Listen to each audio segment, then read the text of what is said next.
Tem aquela frase clássica, né? Aquela coisa que o Paulo Anand sempre disse, assim, que palhaço não faz show, faz ritual, né?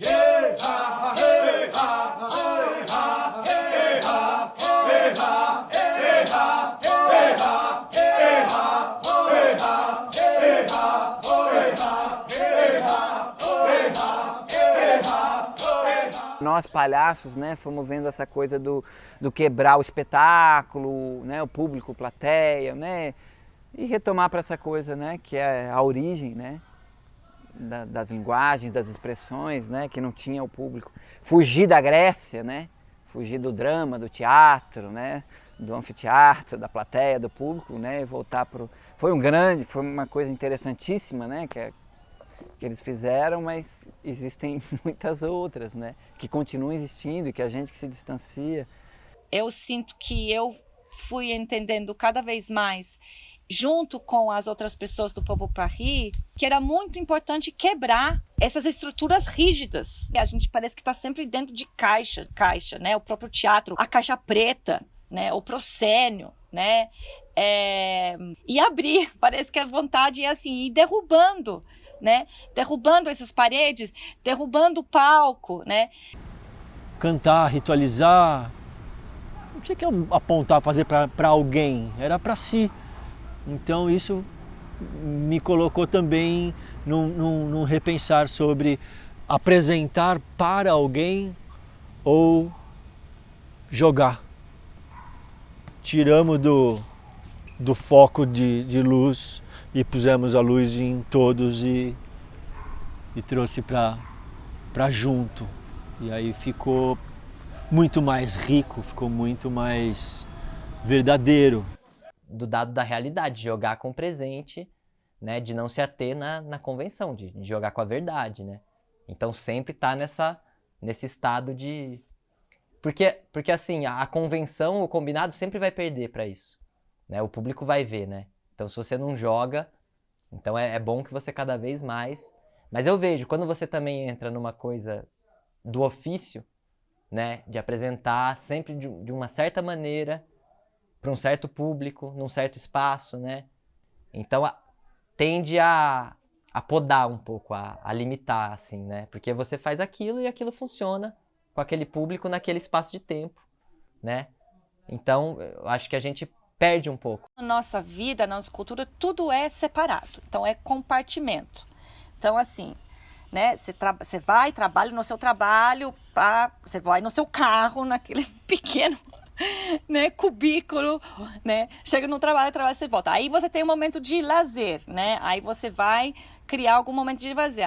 Agora é um momento de cultura, então eu vou lá, eu compro um ingresso, vou consumir uma cultura, eu vou, né, então tudo agora é a hora disso, a hora daquilo, né, e também com códigos muito rígidos. Então o público vai, senta, né. Aí vem o artista aí, é um pouco assim, vamos ver, né? Vamos ver se você vai hoje, né, me agradar, me surpreender, me impressionar. Para palhaçaria clássica, uma vez eu escutei de um diretor, ele falou, não, palhaçaria é uma virtuose, você tem que saber fazer, se você não sabe, você não é palhaço. E eu lembro que, nossa, isso me pegou muito, assim, porque para mim não fazia sentido. Esse lugar de você executar assim, e alguém me dizer você não é palhaça, se você não faz isso, eu questionava muito assim. E porque esse lugar engessado, talvez ensaiado, esse lugar muito marcado, para mim era quase violento. A gente sempre buscou isso, cada um é cada um, cada corpo tem alguns princípios, mas essas regras têm que ser Cada um tem que fazer alguma coisa com essas regras, senão ficam... E os Rotuás têm isso naturalmente, eu diria. Não sei se é naturalmente porque já está... quer dizer, acho que isso é uma coisa que eles constroem, né? De alguma maneira eles trabalham para isso também, mas não é um curso, não tem uma metodologia, é uma coisa de cada um ver e fazendo, né? Como eles reverenciam esse espírito do erro, né? De como, por exemplo, os Cariri, como eles têm um toré, né? Uma dança, uma música, para reverenciar, para chamar o erro também, porque eles sabem que isso também é importante. E de como a gente é muito diferente, a gente quer eliminar o erro, né? A gente quer só o sucesso, a gente quer... Tanto que eu falei da minha apresentação no primeiro, olha que ridícula, sendo palhaço eu queria muito acertar e tal. E de como a gente quer muito mais esse lugar só do sucesso, das coisas que vão bem, e deles o contrário, né? De como também os Guarani, que também tem lá sua dança do guerreiro, mas também tem o do bobo, né? Para errar. Então, de como é importante ter esse expanso, vamos errar aqui, esse espaço para errar, né? De como convoca também essa energia, né? De como todas as energias podem dançar ali juntas, porque elas são necessárias, assim. A força do palhaço da aldeia estava na sua potência orgânica. Era orgânica, é uma força de vida, de movimento, de alegria, como força do encontro, de estar com o outro. E que não cabia pensar esse encontro, essa potência toda, dentro de tais códigos, né? Dentro dessa estrutura que é uma estrutura ocidental, convencional. Vamos fazer, vamos ensaiar. Eles não entendem esse negócio de ensaiar. Vamos viver, vamos brincar, vamos jogar. Vamos fazer mais ou menos assim. Mais ou menos. Vamos lá. E foi mágico isso. Foi tirar do cartesianismo e trazer muito mais sensação, troca, mais pureza, mais simplicidade, mais atenção, presença, estar mais atento ainda com as coisas e com as pessoas, com as coisas que acontecem e com as pessoas que estão perto. E que é o tempo das coisas, né?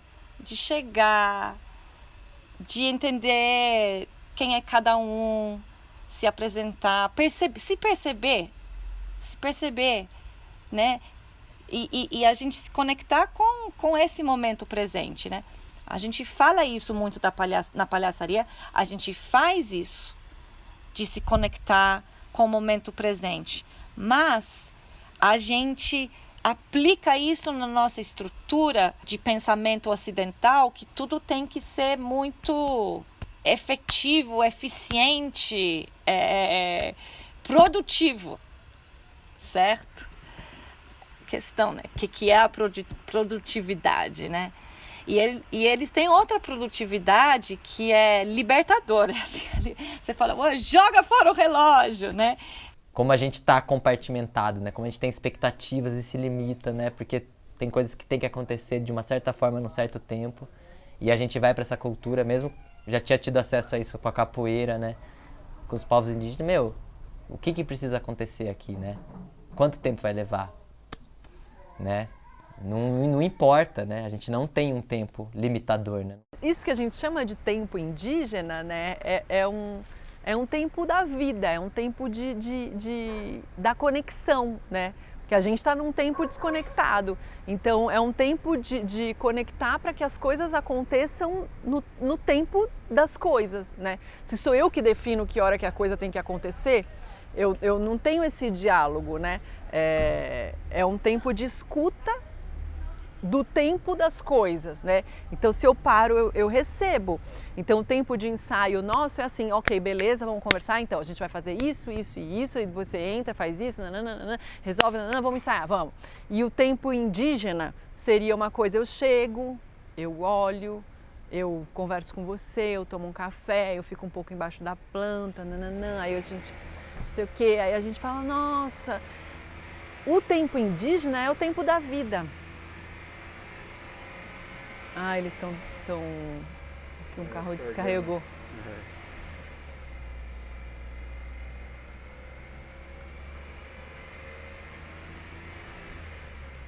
ele parar ali de acelerar. Hã? Quando ele parar de acelerar, já dá. É. Acho que ele vai só carregar. Esse é o tempo de Uruá. Que eles abrem espaço na vivência deles para que isso exista, porque isso tem uma função, isso é importante. Acho que a gente precisa também abrir esse espaço, assim, né? Nessa sociedade onde a gente é convocado a acertar e a produzir, a ser tão maravilhoso, a não ter ruga, a não envelhecer, a não morrer, a não ficar doente, a ser tão bem-sucedido. Então, acho que a gente precisa abrir esse espaço, assim. Você não tem que se identificar com nada. Você não é nada disso. Você não é a sua profissão, você não é ser mãe, você está sendo, você está experimentando isso. Você não tem que se identificar com nada, né? Então, é tudo experiência que o espírito está vivendo. Você tem que ter essa compreensão de que o seu eu espiritual está experimentando coisas. Você não tem que se identificar com aquilo. Você não é nada disso. Você não é essa pessoa que você está sendo, que você está experimentando ser. Você é muito mais do que isso. O potencial da gente humano é muito maior do que aquele que a gente se permite.